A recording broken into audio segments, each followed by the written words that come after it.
It's really funny to be introduced as a fun, intense, yeah, but fun with this topic is kind of fun. So I want to start out by telling you a story. So Joe is walking down the street one morning, and all of a sudden, crash! Glass is raining down on him. Ouch! Blood. Oh my God. He compresses it, and he rushes back home.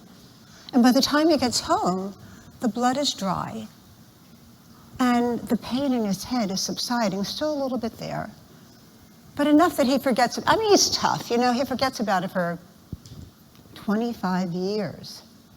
25 years. And then he starts having these horrendous headaches and vertigo, and he's feeling horrible.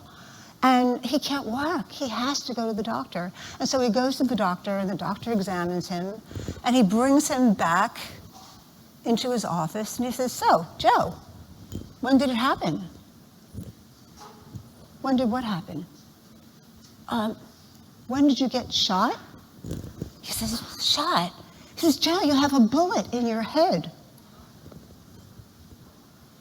And believe it or not, there are many stories of people walking around with bullets in their head that they're not even aware of. And so he thinks about it, and he remembers that day with the glass raining down on him. It's like amazed. And the doctor does surgery to remove the bullet. And you know, with any kind of healing process, there's inflammation and pain, but he gets over it. He has a little scar left, but wow, he's back to functioning. He's back in the world. And so why am I telling you about Joe? Because living in a toxic friendship is like taking a bullet to your head. Now, if Joe had paid attention to the signs along the way, he could have removed that bullet and had a much fuller life.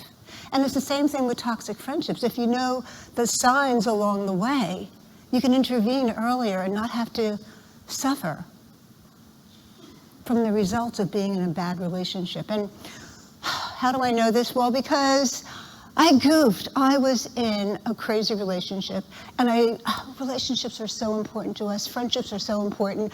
We'll do anything to keep them, particularly if you're codependent, like I just discovered I was. And so let me tell you how this all started. Very, very busy. I live in New Hampshire, and unless you have babies or little kids, it's hard to make friends. And I meet this woman, and I've been starving for a friendship. And we had this connection. It was amazing. Like our eyes lit up. We were in a friend-mance. It was amazing. And we decided that we were going to hang out together, and we had so much fun. We liked to play in the same kind of ways. You know, we liked to animate things and make them talk, and we told silly jokes. We really had fun together for a while. And then things started to change. Now, what happens in the beginning is that there's chemistry. There's good chemistry, and there's not so good chemistry, right? Now, if you have bad chemistry, it can blow up in your face. But you don't know at the beginning whether it is good chemistry or bad chemistry. And you have to have an open heart to allow yourself to find out and figure it out. Let me tell you one other thing about friendships. There is research that shows that we are more likely to live longer and healthier lives if we have good friends. And if we have a health challenge, there's research that shows, contrary to what you would think, more than with a spouse, having a good friend helps us heal and faster. And so when you find a friend, you want to hold on to them. And so here's what happened. All of a sudden, we had established that we were BFFs, and all of a sudden she started telling me about her other best friend that she was going swimming with. Your other best friend? Huh. Okay, kind of hurt me a little bit, a little shot. And then she said, you know, you really shouldn't, and she started criticizing me, unsolicited. And then she'd say, you really have to change that. Again, unsolicited. And then we would have crazy amounts of talk time where I was beginning to step back because she told me I had to change. So I put on my therapy cap and I thought, okay, I'll take care of her. And I would listen. And then when she was done telling me this whole thing that was bothering her, she'd say, okay, gotta go. And there I was, not telling her about who I was anymore, stepping back, stepping back. I was walking on eggshells. You know what it's like to walk on eggshells? You crush them, right? They're done. You can't have a relationship walking on eggshells. And my self-worth would be high when she was in a good mood, and then it would drop down when she was in a bad mood. And I was beginning to get really OCD, like, oh my God, should I call her? Is she gonna call me? And when you get that involved and that addicted, there's something wrong. That's a sign there's something wrong. But did I intervene with myself? No. And so my whole self-worth was vacillating, and I was feeling sick, headaches. I was stressed out. I mean, here I am working 16 hours a day, but for half of them, I was thinking about what's going on in this relationship until finally, the last blow. She calls me one day, I'm 10 minutes in front of giving a webinar to coaches that I supervise, and she says, you know what? You haven't changed, we're done. Click, she hangs up.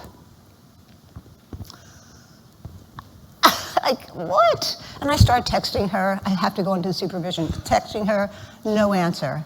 And I realize it's done. And I told you how important friendship is for our longevity, for our happiness, for our quality of life.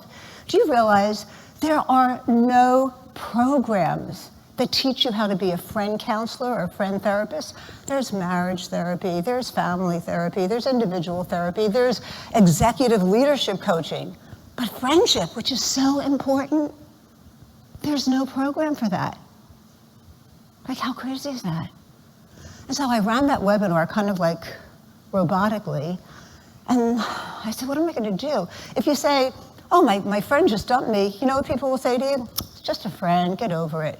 Get over it? My heart was broken.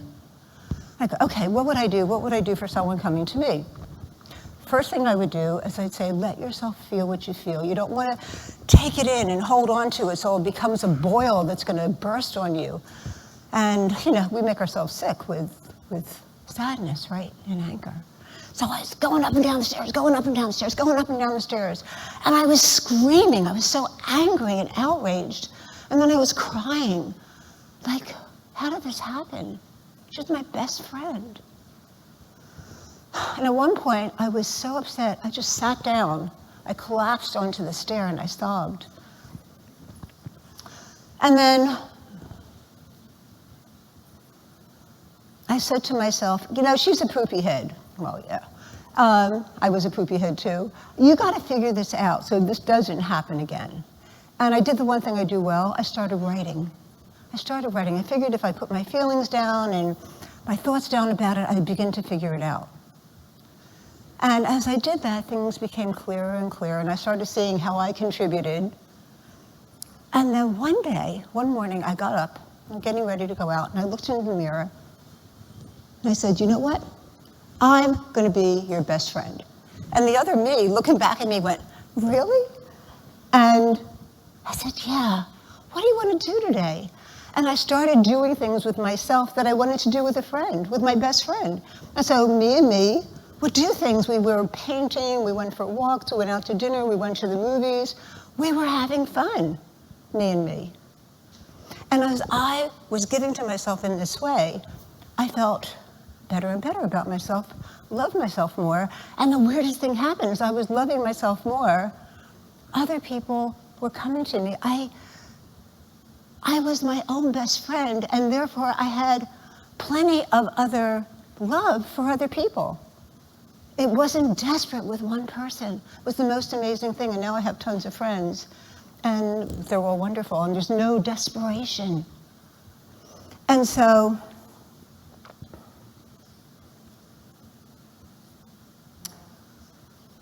one of the things that I want you to know is that when I talk about this, people come lining up and say, you know, that happened to me, you know, that happened to me, you know, that happened to me. Really? And then I started asking them, when did that happen?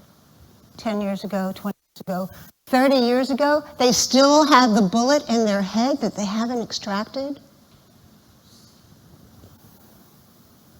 And so I'm sure people listening to this, because I've heard it from so many people, either have a toxic friendship or they've lived one in the past and they still have some pain about it. And so I'd invite you to let that out. And, you know, they say, when you're looking for a friend, the best friends are two equals, whole people. There's no such thing. In fact, what I invite you to do is to find somebody that you really, really like and love, who's flawed. Two flawed people who can appreciate each other and even appreciate the flaw. Make great friends.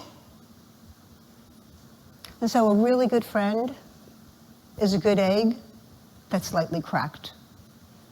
Thank you.